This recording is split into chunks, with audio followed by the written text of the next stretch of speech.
cut this window out. Step drill first. Let's see how that goes.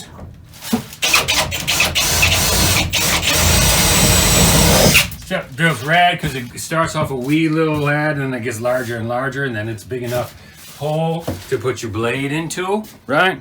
One little quickie tip is I put the, instead of doing the steps out into the corner where it would have been hard as heck to get cutting, I just put the stool up first. And I said, where would it be easy to start this place? I put a little scratch with the blade, then I drilled it. Now we're gonna start with this. First. Safety first. Yep. For the peepers.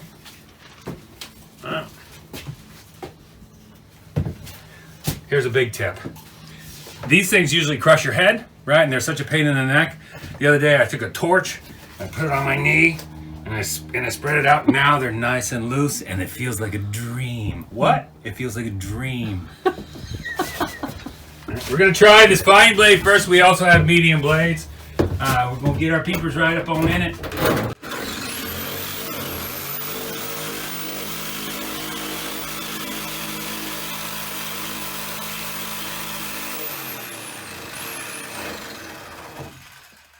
Okay, we're real close. Let's get some light on it. And then, right, so it's a nice little sweeper. That fine blade works just fine. Okay, good. I thought the coarse blade would have been better. If we have more light in here, I'll get a little cleaner line. So we'll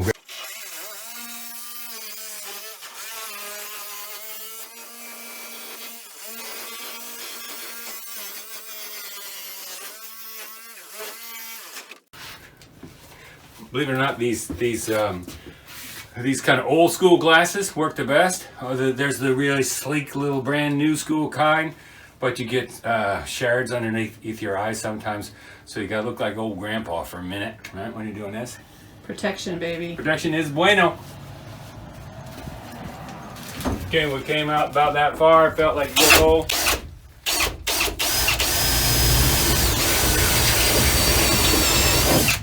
Okay, sometimes if you're drilling in the metal and you want it to, it's dancing all over the place, you hold it there for a second and give it a bang, and then it kind of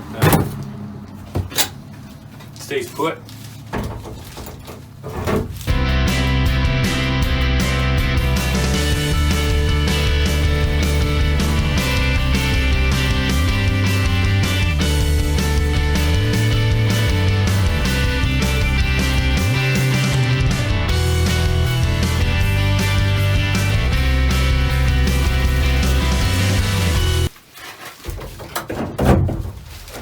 If you're going to start a cut in an existing hole, pull it back a little bit, do a nice wide hole. Don't start right on the meat of it.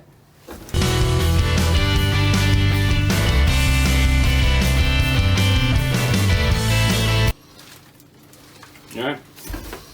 We'll have to figure out what the hell we're going to do about those corners. Right. This guy's only going to start right about here, so might as well get a little mark in there. This guy's going to start about so that the bottom still fits in. There.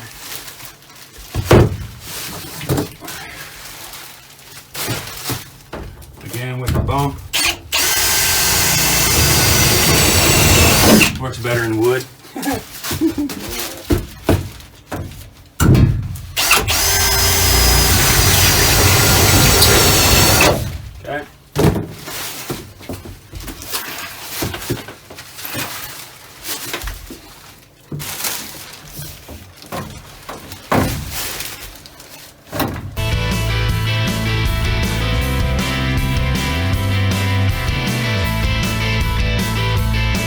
Use the saw, but just put it in up nice and high again. And drop it.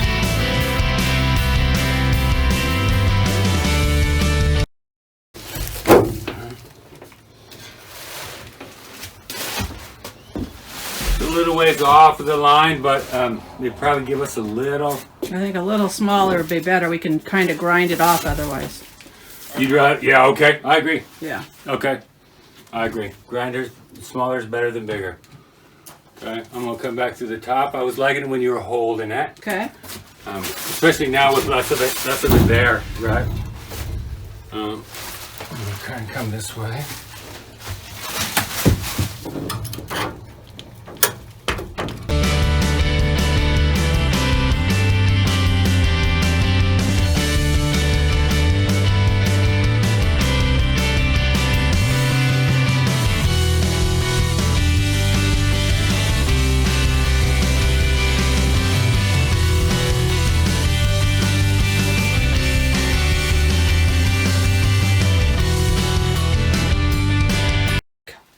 All right, so we're going to clean up this edge right here. We just cut down through with a jigsaw, right? With the little pilot holes. Kelly drilled out the line from inside, right? And used that as a gauge with a wee, like 9/64, tiny bit bigger than 1/16 inch drill bit. Probably on this little run right here, did 6 or 8 holes. Then I came through with a jigsaw and cut it. There's a bit of sharp edge right here. We're gonna hit it with the grinder, right? This is called an angle grinder.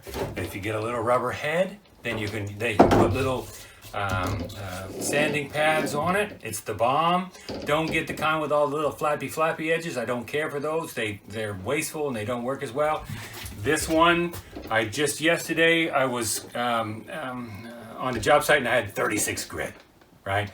And you could, like 36 grit, take your knuckle off in, 5 seconds or something like that.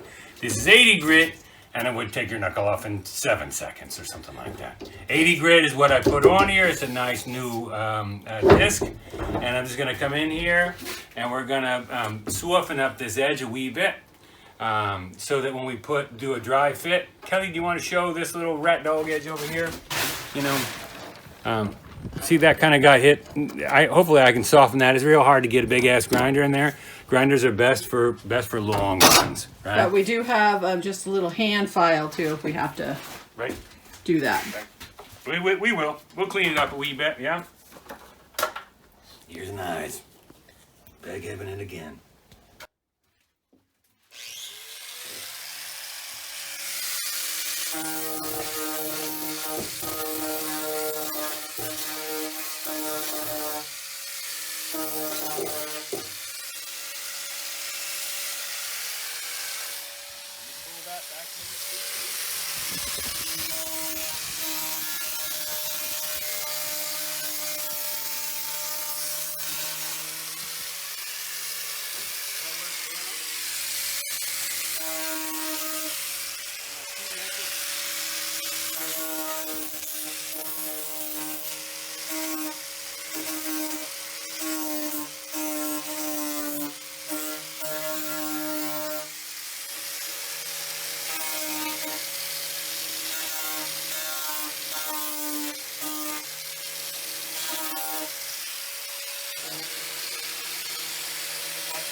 That looks good. A little better? Yeah, that works good on that little corner right there, huh? Yeah. Yeah, certain corners are easier than others, for sure.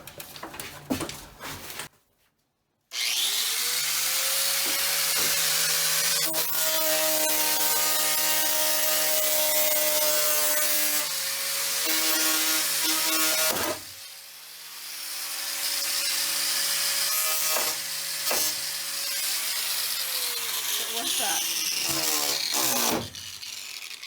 The corners are gnarly. Probably just took, ripped my blade off. All right, that's good enough for the grinder. Okay. Maybe we won't suggest, average Joe use a grinder because it's burly, right? Got close into that corner, caught a little edge, and ripped the paper off. I wasn't joking about knocking a knuckle with a grinder. You can take off a lot real fast. And I was just barely kissing it. I was just putting no pressure on, just running along. Saved us probably 20 minutes of sitting there with a file, right? Because this goes 3,000 RPMs, which is more than your elbow does. Yeah, sweetie, it's a lot smoother. Yeah. Oh, that's dreamy.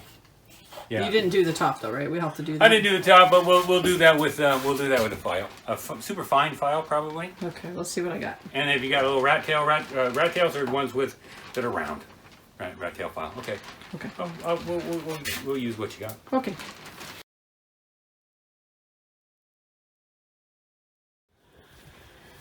So this cargo van here had no penetrations, right? Kelly, right, opted for these movable pieces, so we get a little ventilation in the back by the bed. The right? CR Lawrence. CR Lawrence T-vent windows. T-vent windows. They're pretty good size. We cut a hole in the van and put these little bad boys in. We got one on the door as well. And it just makes it so homey, right? It goes from a cargo van into a HOME. Right, this side got one too, yeah? Yeah. Look, changes up the rig. Kelly said it's not like an Amazon delivery truck anymore. Right? It never looked like that. Nope. Mine is blue-gray, or this baby's blue-gray. You have the prettiest color. It's the prettiest color. Harmony is beautiful. Yes, yes, sweet rig it is. So. There's a wee porch step over there as well.